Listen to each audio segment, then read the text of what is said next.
Hello and welcome to a Voices of the Vic podcast with me, Ben Aiton.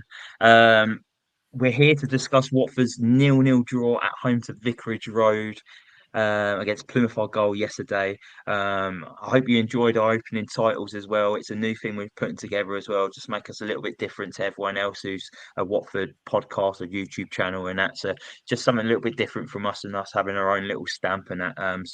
I popped together a little video earlier, and the theme tune is actually what me and Mike chose at the very start of putting together the Voices of the Vic. So that'll be back now as well, and you'll be able to hear that if you're listening on Spotify, Apple Podcasts, and bits and pieces. But I'm delighted to say that I've been joined by Cameron tonight and also Joe. And firstly, massive congratulations to Mike Duffy, who completed the 10K Solihull run earlier on today. He celebrated in Mike Duffy fashion by having a pint in the Weatherspoons pub. So well done, Mike. Congratulations on that. Fully well deserved. Yeah, rather you than me. It's a fair play to you. I think you did it in an hour and 26 minutes. Let me know if that's right or wrong. But yeah, well done, mate. But yeah, I like to say I'm with Cameron and Joe. Cameron, how are you doing? Are you surprised your brother actually completed that? Yeah, I mean, he's been putting in the work. Fair play to him, but like you said, better him than me. The getting a pint part, definitely, I could do that. The 10K bit, no. But yeah, I'm good. Feeling hyped after that little pre-match video. I hadn't watched it earlier, so that's good stuff. Oh, that's decent. No, I wonder why you didn't give me any feedback on it earlier, but I'm glad you like it. Joe, how are you doing, mate? You all good? You was in hospitality at Vicarage Road yesterday after winning a competition on Instagram. How was that experience from a normal match day at Vicarage Road? You know what? I was totally blown away by how good the service and the meal, the whole experience was superb. Um, yeah, full drinks package, full food package, and yeah, looked after all day. It was really great. And I just have to say as well, because I promised him I would give him a shout out on the table. I was on a table with a guy called little boy called Seb yesterday, and his dad Gary. They were both phenomenal all day and made the day totally worthwhile. So thank you very much, guys. Hope you're listening. Fantastic. No, I'm glad you enjoyed yourself. So yeah, we'll jump straight into it then. So the team news for Watford versus Plymouth Argyle was Watford actually made two changes to the side. They lost to Stevenage Borough on penalties during midweek. Daniel Backman came in for Ben Hamer, and then Ryan Andrews came in to replace the injured Jeremy Ngakia. Ngakia picked up an injury after 5 minutes at Stevenage. It was a bit of a heavy challenge, so he tried to run it off for about 10-15 minutes, but he was clearly struggling. So he didn't pass the fitness test and he was admitted from the side. And Ryan Andrews got his first championship start of the season. So the team was Daniel Backman and Gale, James Morris, Wesley Hoot, Ryan Porteous, Ryan Andrews, Francisco Seriota, Tom Deli Bastaru, Imran Luza, Mateus Martins, Ken Sema, and Vakun Bio up top. Cameron, is that the starting lineup you probably would have gone with? Yeah, I think so. I would have preferred Ngakia, but if he's not available, then there's no reason to, push him while he's got a little knock. Did want to see a few of the newer lads that haven't been involved, make their way to the bench, like Jamal Lewis and Tom Ince. But again, if they're not ready, no need to rush them. Yeah, no, definitely. And Joe, what did you make of the starting lineup, and like in particular the bench? Really, the bench is very strong at the moment, isn't it? And you know you can probably change it coming off the bench. But was you maybe expecting maybe Chuck Verdensky to come in to get his first start after impression against QPR last weekend? No, well, from what obviously he was left out. I was surprised he didn't obviously start on Tuesday, but they said there was a minor knock. So, on that basis, him probably starting on the bench was probably the right decision yesterday. But no, I think that the lineup was probably the right starting 11 yesterday. Um, I would have maybe have. I'm a bit surprised Kone's still not come in. To be fair, I'd have liked to have seen Kone start yesterday. But yeah, he did all right. I was really impressed actually when he came on, range of passing and ball awareness. Yeah, no, Not he again. did make an impact into that side. So we'll go into the match in itself now. Before we go into maybe the details of it, we came away with a point at home to Plymouth Argyle. Let's talk about the positives and maybe the negatives of it before we actually talk about maybe the match action. What would you say was maybe the positives to take out of a 0-0 at home to Plymouth Argyle? Yeah, Plymouth are a much better side than QPR. They're much more organised. They showed that. But equally, we looked as well drilled and as, positive as we did against QPR. So it was nice to see that style of play carry over. It wasn't just because we were playing against an awful team that we looked so good. Yeah, definitely good to see that. Particularly for me, it was good to see James Morris play well again. I have my doubts about him. I didn't rate him at all last season, but he looks very, very comfortable so far, and it's good to see. He seems to improve every week in that sort of left back midfield role. It does feel like a midfield role sometimes, especially when we're taking those goal kicks and they're both in the centre. Yeah. It's interesting to watch. Joe, what was your positives to take out of the game yesterday and the result? I thought the fact that we created so many chances and we looked very comfortable in passing the ball yesterday. I was very impressed with how we moved the ball, how quickly we moved the ball. Um, I thought us getting to the second balls yesterday was very good. We were wanting to scoop up any loose passes and things. I thought we did very well. Um, just my only sort of concern was that the fact that the keeper didn't make too many saves yesterday while we had loads of chances. The keeper didn't. Yet again, I'm finding myself coming away from Vicarage Road saying the keeper didn't have to make any worldy saves. So, but we created a lot of chances, and that was a positive thing for me. 20 chances Yeah, yesterday in definitely. total, I believe. Yeah, for me, I felt we did everything right apart from in that final third, really. It was just that final ball into a box, just wasn't ruthless enough in the penalty box as well. And the amount of times the ball fell loose in that 6 yard box, but we couldn't just get anything onto the end of it. Like a toe or something would have like seen the ball cross the line. It was frustrating to see. But positives for me, same as you two, is it's creating all those chances. Like I think we created about 20 odd chances yesterday, but we just didn't work the keeper enough for me. And also another positive is it's actually enjoyable watching this Watford football team again. Like, I've not enjoyed the last couple of seasons, and Valerie Ismail's only been at the club for what, about 8, 9 weeks now, and you can see that style of play now, Cam, can't you? Watford's actually got an identity now. You know what Watford's going to turn up. You know how Watford are going to play, and it's exciting. Yeah, and I love how much depth there is to it. There's a lot going on the whole pitch. There's patterns down the left, down the right, up front. Every single player knows their role and they know it to perfection. And it's a surprise to me, really, because obviously, we've been served up utter shit for about 3 years. But to see, that level of understanding after one game and then to keep it up in 2 games. I'm thrilled by what we've seen from Valerian Ismail so far. Yeah, and Joe, it's like at the end of the game, like the Watford fans got clapped off. I think that's a sign of appreciation from the fans now going, okay, we're seeing the effort on the pitch. You might not have won the game or scored the goals today, but we can appreciate what you're going. Is this the fans getting behind the team now and actually can see where Ishmael wants to take us? Yeah, definitely. I think the fans are appreciating the fact that the players are actually putting in a bit of effort. And while we didn't score yesterday, they did try their hardest. Yes, things didn't come off, but I actually was just impressed, like I say, just to see a team playing together as a team. Mm. Sorry, sorry.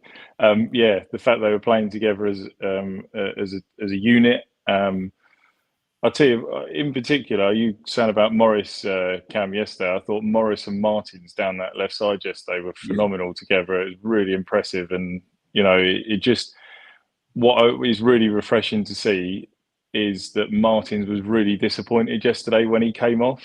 And that's what you want to see is your players disappointed coming off, not wanting to just get on the bench and not care. He really cared and wanted to stay on and try and score yesterday. And I think the attitude among the team now has completely changed from what it's been in previous years. Yeah, and let's talk about little topics from the actual game now, and we'll touch upon the two people that you've just mentioned there, Joe. Cam, I think it's we've got to pinch ourselves a little bit and like bring us back down to earth when we talk about our fullbacks. Obviously, we know Jamal Lewis is going to be for starting left back when he's probably up to full fitness. And Ngakia got the start of the season, but the understudies who came in and have done a good job. We've got to remember Ryan Andrews is 18, James Morris is 21, and they're performing like the way they are in the championship against good opposition. It just shows the depth we've got in those areas as well. But is it reassuring to see that we've actually got those youngsters to rely on, and not just to rely on, they could probably end up being starters towards the end of the season if they carry on this form, maybe. Look, a year ago we had Ken Semmer at left wing back and Hassan Kamara at right wing back. So definitely refreshing to see that we've got that all sorted, and we've done it on cheap as well. They're both free. Morris, not quite from our academy, but not far off it. And Andrews, it's lovely to see an academy lad come through and do so well. I find myself going to criticise Andrews, when he maybe doesn't get the final ball right, or there are a few shaky moments at the back for him with that high line. But then I realise he's just a kid and he's playing incredibly well. There will be a few little wobbles for him, but he looks like a comfortable championship defender, and he does contribute on the attack. And the same goes for Morris. Definitely.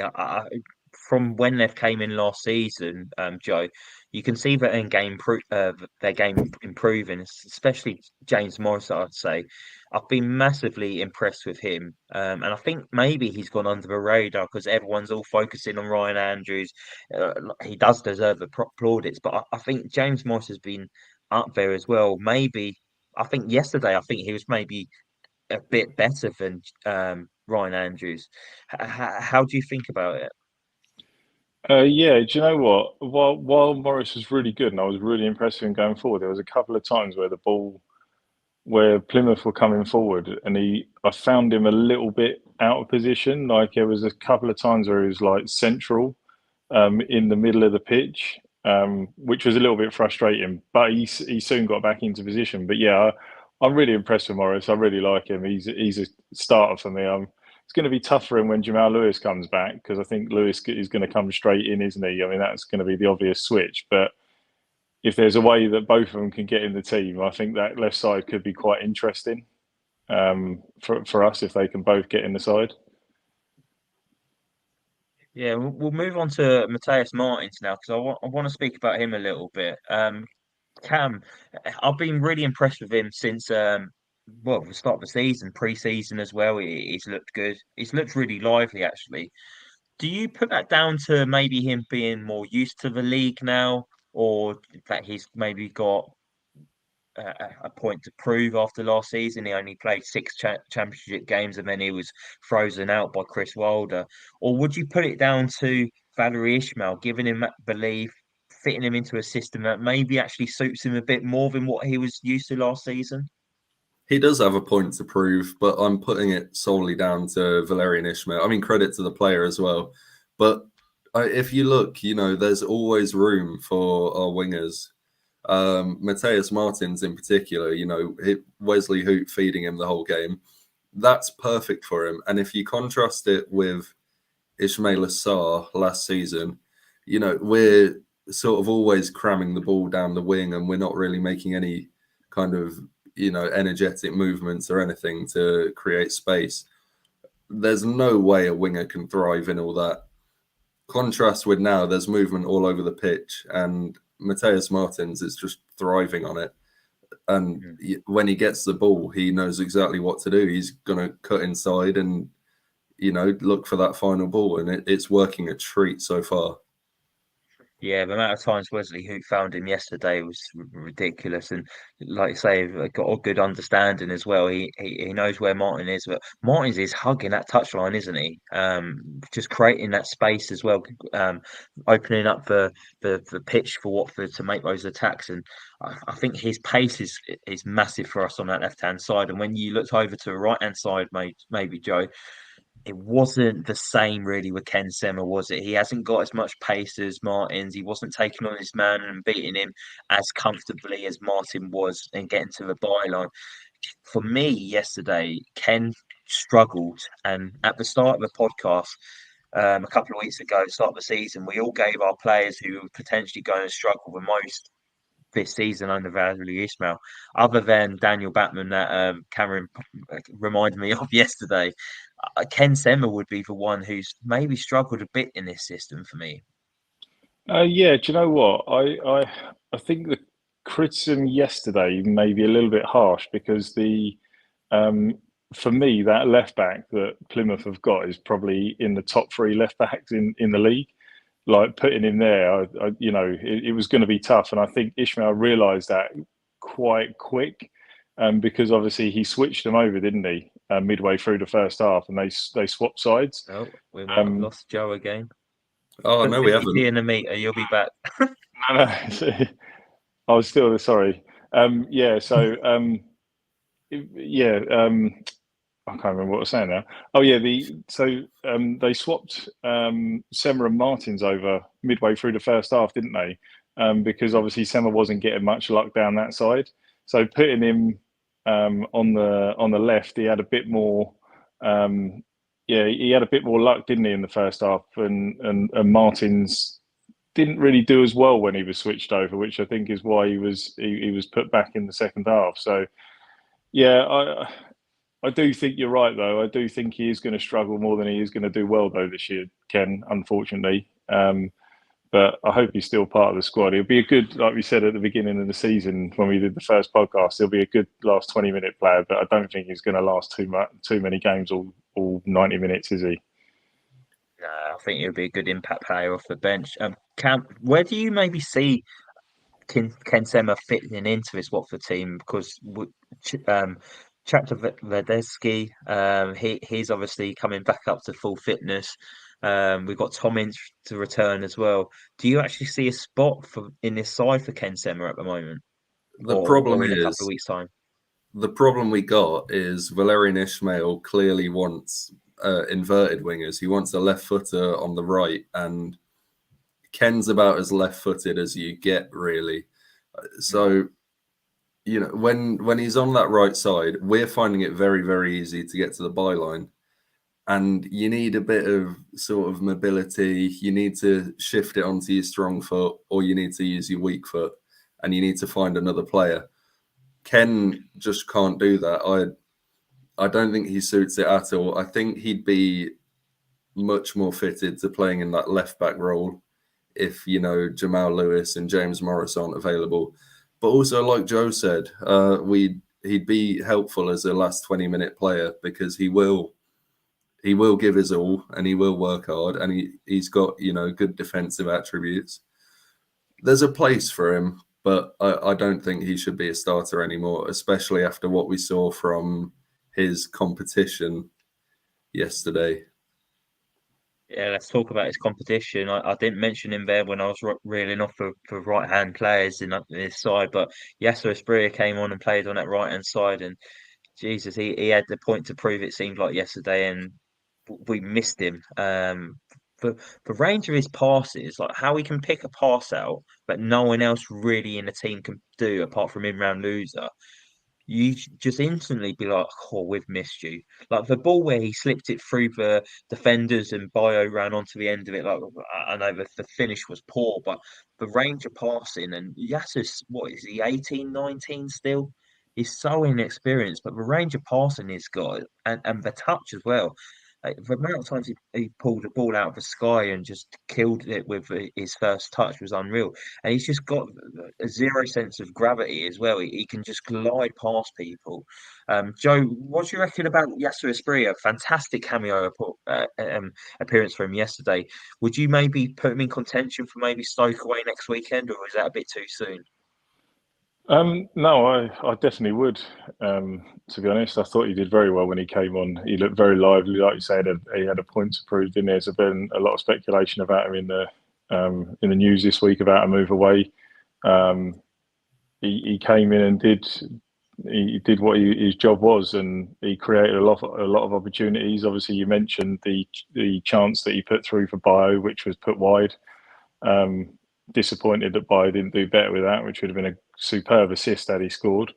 And there was obviously glimpses. There was other glimpses of, like you say, skill, the way he moved the ball, how quick he moved the ball. It was very impressive.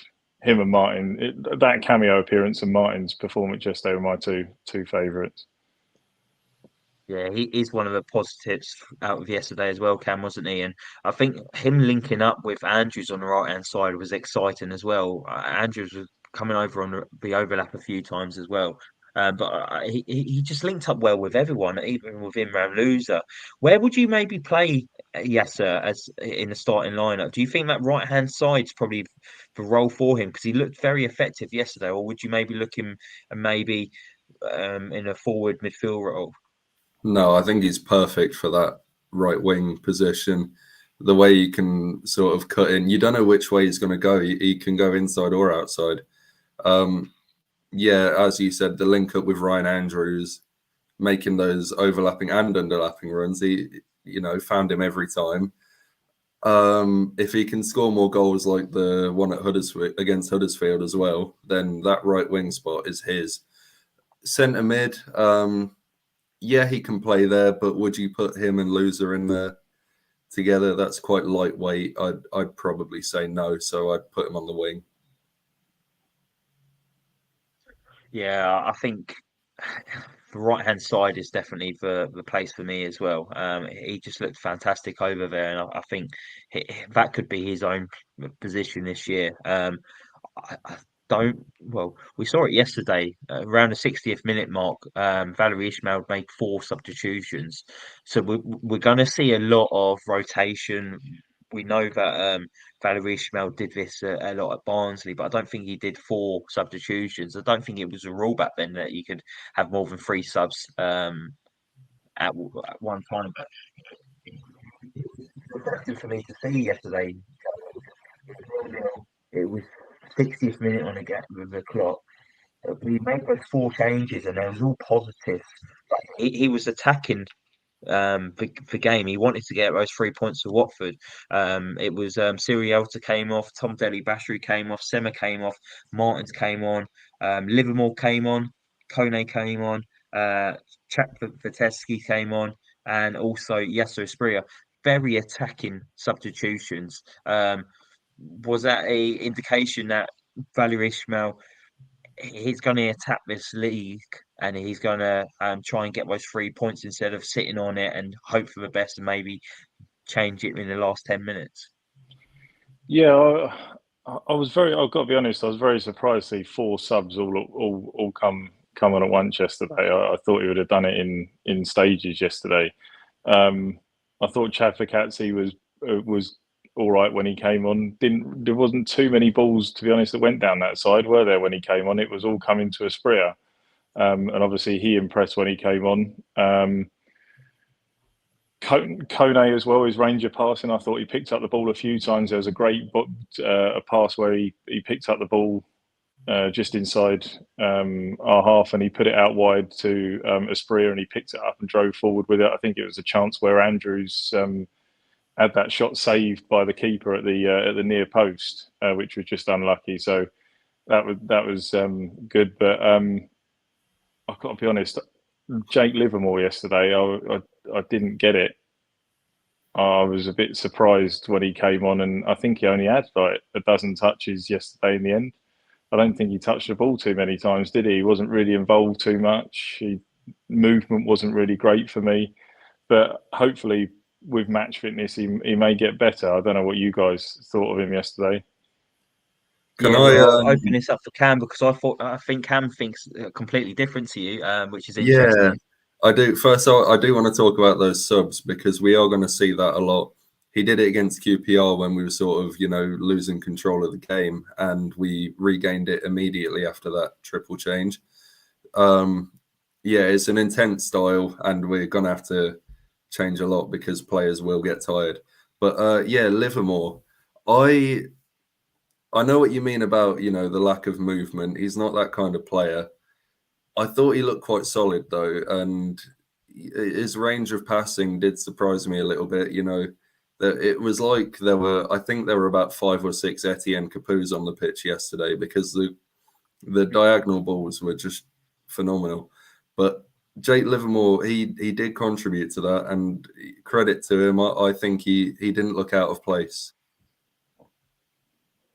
Yeah, and I was watching it, and I thought I didn't like the substitution, but then I also heard that maybe Siriota picked up a bit of a knock as well because just before the substitution, Siriota went over to the touchline and was talking to Valerie Ishmael. So I think he maybe gave the indication that he had a bit of a knock and wanted to come off, and that's why he came on. I don't think he was initially going to bring on Livermore at that point, but I'm with Cam. I thought Livermore did all right. And if anything, I thought he was maybe a bit better than Sirielti yesterday. I think he offered a little bit more. Um, I know he wouldn't drop in to the back line when we was defending like Sirielta was, but I just thought the range of passing was there. He was just that experienced head. But yeah, I thought it wasn't too bad.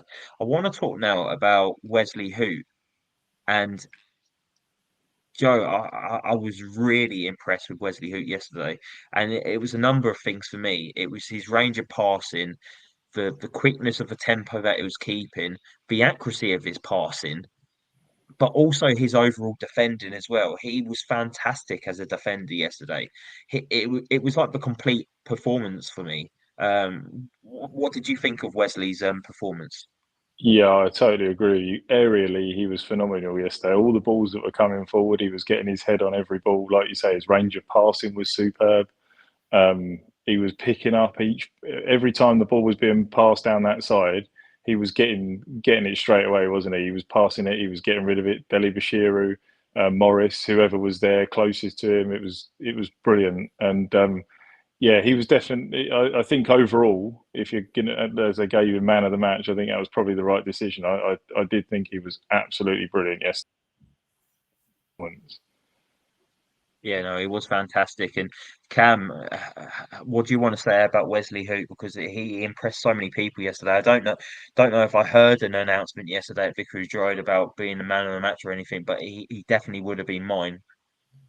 Yeah, they didn't even bother to do a man of the match poll on Twitter, to my knowledge, unless I missed it. They didn't. They did announce him. They said that the man of the match was Wesley Yeah, Hoot as the yeah, it players was were just coming on. that conclusive. He's going to be useful. I mean, on the ball, he's one of the better players in this league, technically. Do have question marks about him off it, but he was nearly flawless against Plymouth. That link up down the left hand side with Martins, he's going to be such a useful out ball for us. Definitely. Scott Michael says Hoot was the best man on the pitch. I totally agree. I think he was head and shoulders above everyone else yesterday, defensively wise. Anyway, I want to talk about his partner now, Joe.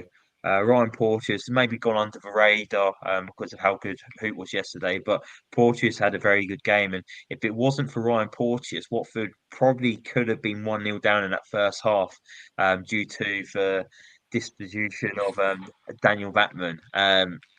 How good of a recovery was that from Ryan Porteous to stop it from going in? I think he came back with a recovery challenge and then he slid in again to get it away. So it was like a double whammy for him. But Yeah. that was fantastic from Ryan Porteous. Yeah, it was superb. I thought he again was superb as always. Like he's just when he's getting the ball, he's looking for a positive pass. It seems the ball's always moving forward. There doesn't seem to be too much sideway passing anymore. But yeah, I thought that double challenge, and he kind of knocked it with his head, didn't he, when he fell on the floor as well to kind of nudge it forward, which was just brilliant. Yeah, I mean that was definitely the best part of the defensive display all round yesterday, which was lucky because Batman in his distribution yesterday was just absolutely atrocious, wasn't it? I mean, I'll still back him and give him a chance and stuff, but goodness me, he made us nervous yesterday. A few times, didn't he? It was three in the end.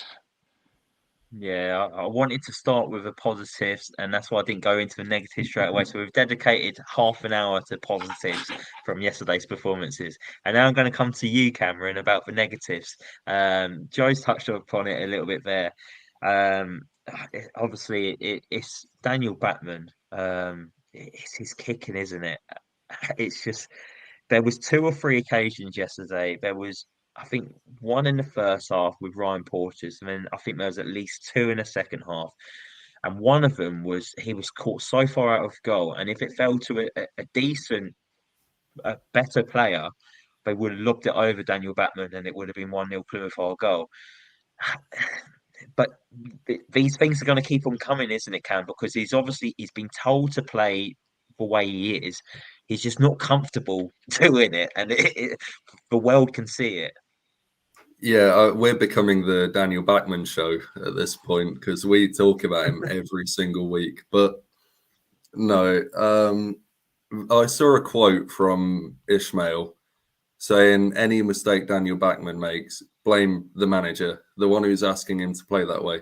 And yeah, I am a little bit inclined to agree. I think any keeper at this level would struggle to play essentially as a centre back when we got the ball. Having said that, though, I also think there are 23 better keepers with the ball in this league. So, yeah, I can't get my head. I mean, if you're Ben Manga, I said it last week. If you're Ben Manga watching that, you're thinking, what's going to hurt us in the future? And you'd immediately say it's goalkeeper, and we could do with a new one just to push him. But it doesn't look like we're going to get one. No, and I do feel terribly so bad for Daniel Batman. He's right in the limelight, isn't he? He's the newly appointed club captain. He's playing the goalkeeper role where it's so advanced. He's almost on the halfway line at times, and he's being asked to play this way. And it's obvious to everyone that he's not comfortable with the ball at his feet, and he's getting caught in this possession all the time. Do you reckon, Joe, that Gino Pozzo, Scott Duxbury, and Ben Manga are sitting in the director's box going, why did we give him 5 years? Yeah, I mean that did cross my mind yesterday. I did make the comment and go, "How the heck has he got 5 years?" I mean, someone must be scratching their heads thinking, how did this happen?" But I don't know if you saw yesterday. There was, I can't remember whether it was an Plymouth offside or there was a foul that was committed, but Batman went to put the ball down and take it quickly, and he's like proper like arms waving and whatever, going nuts, shouting at the referee to get the Plymouth player out of the way, and he kind of like went to take the free kick and kind of ran past it a little bit, like wanting to go and get in the referee's face. And this is my whole point about goalkeepers being captains, because they want to say something to the referee, but obviously where they're meant to be in goal, they can't come up and do that. And it was his kind of hothead moment yesterday for me. But yeah, listen, I do hope things change, and I do hope he does improve. But and again, we've got to look at a positive. We kept another clean sheet at home, and he didn't concede yesterday, so I take that as a positive. And yeah, let's just hope that things do improve as we are as a team. Hopefully, he will improve as well. And Yeah. Sorry. I've got something to add because he did make a fantastic save early in the second half. We gave the ball away and they were through 1-on-1, and he smothered it. He made himself big, kept it 0-0, and that's what Dan is good at. He's one of the better keepers in the league at that. It's just the way he's been asked to play makes it hard for him. But other than that, he's a good keeper. There is something there.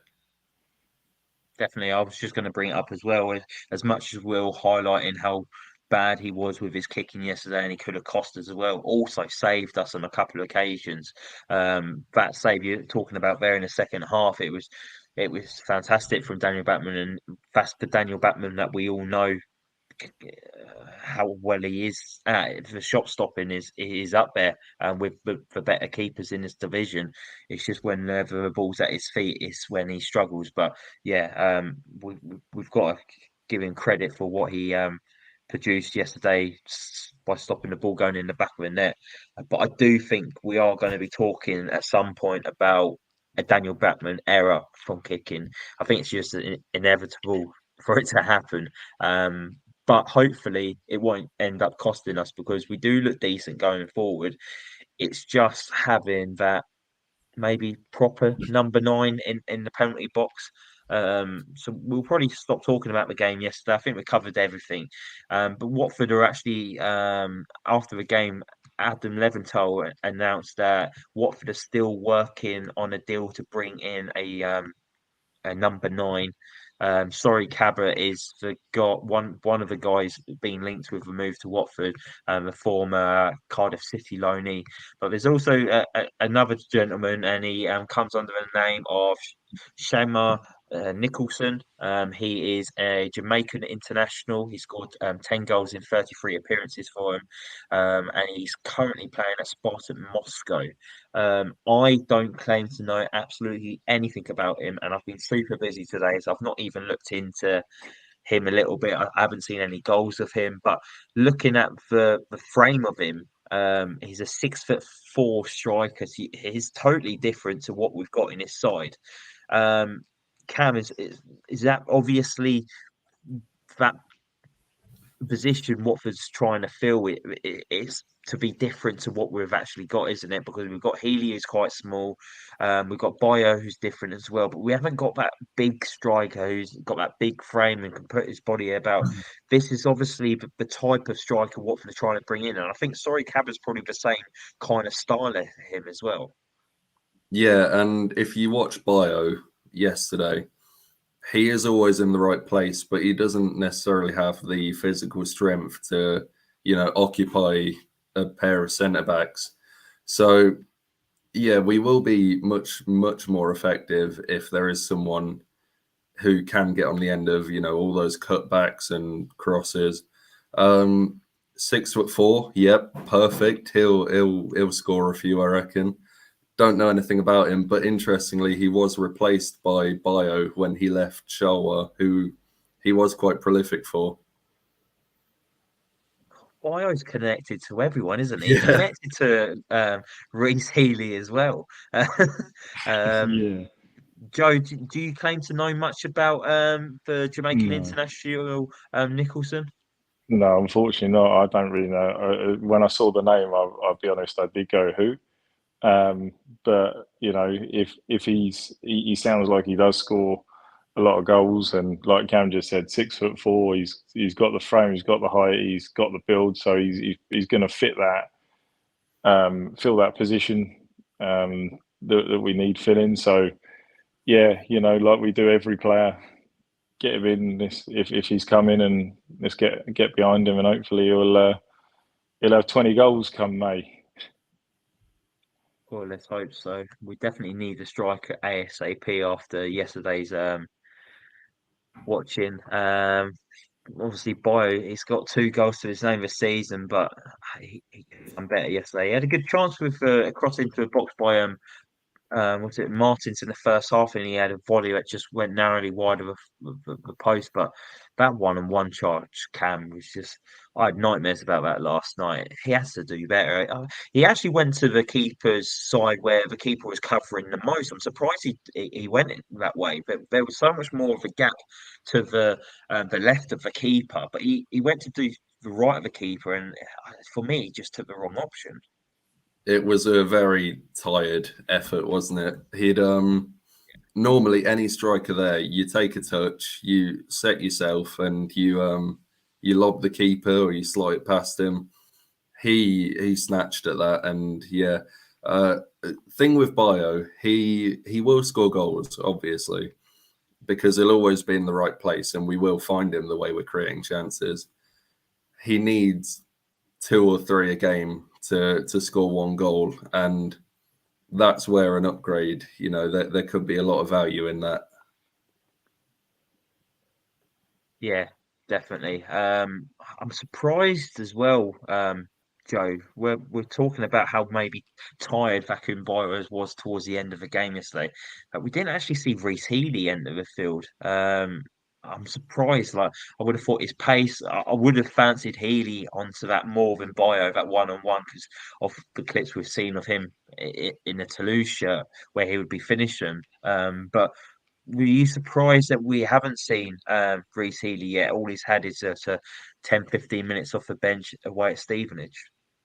Yeah, I was really shocked, if I'm honest. I thought he'd be that fifth sub yesterday. I did think that Bayer was really looking tired come like the 75th minute. So yeah, it was disappointing that we didn't get to see him come on. But I've seen a lot of comments knocking around on Twitter and that where people are saying that the manager's not really got much faith in him and that don't expect to see too much of him this season. A lot of negativity, but I hope we do see him. I'm really excited and looking forward to seeing him after seeing all them goals he banged in for Toulouse. So yeah, hopefully it won't be too long before we see him in a Watford shirt.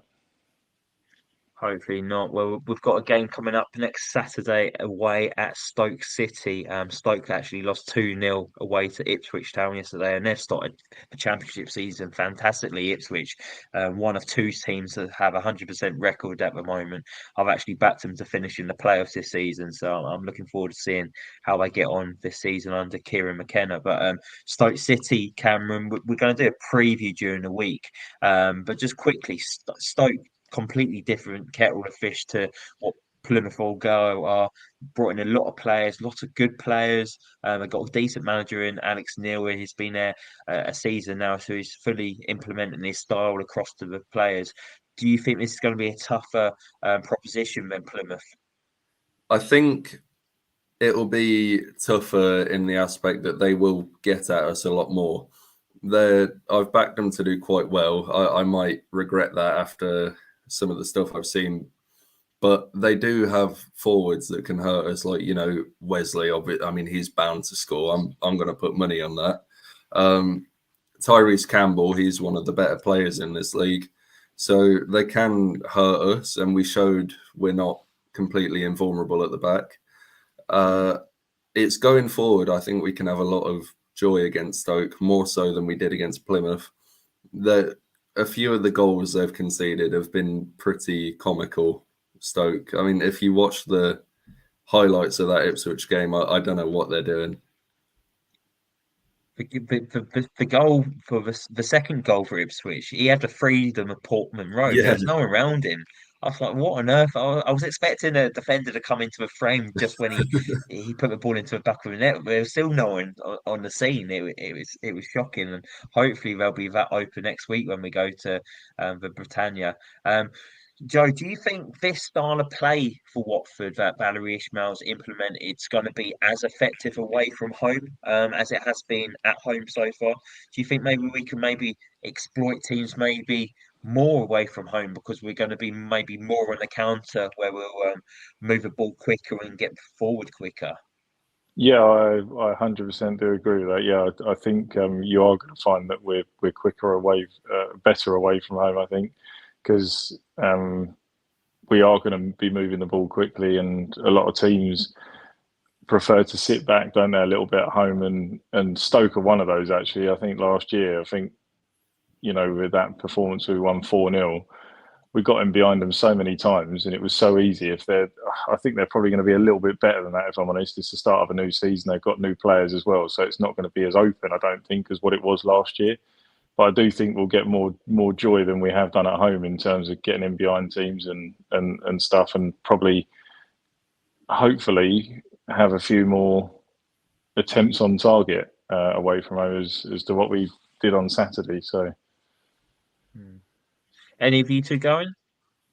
no, I'm No. not, unfortunately. No. Nah, same Decided to here. give it a miss, unfortunately, as I've been the last few times we played them. So I thought, fancied a bit better August away day, but it wasn't to be. You've been Stoke away before, Cam. Yep, yeah, I went last year when Bilic's first game. Oh, what a game! I've only been there once, and that was when it was our first season in the Prem. So it was Troy Deeney and Alman Abdi both scored. It was Troy's first goal in the Premier League. Fantastic finish, but Alman Abdi as well. What a special player he was for Watford. But yeah, and then with Stoke away, they've got that what was it, a Harvester across the road, which is the away pub. It's strange how everyone goes in there. But yeah, strange setup. But yeah, Stoke, wonderful club. But yeah, we'll wrap it up there. So yeah, we'll be back midweek with a Stoke City preview. I'm not too sure who's coming on for that one. So we'll let you know during the week. But yeah, we've got a Stoke City fan lined up. Don't know if it's going to be Tuesday or Wednesday yet, but so we'll keep you guys posted. If you've liked this video, hit that like button and also hit that subscribe button. We've been picking up so many new subscribers lately, so thank you everyone who's doing that. It's really appreciated because we put a lot of time and work into this to make it good for you all to enjoy. So it's nice to see the rewards coming back by lots of new subscribers. So thank you very much for that. But yeah, like I say, we'll be back midweek for a Stoke City preview. So yeah, stay safe everyone, and come on, you Orns.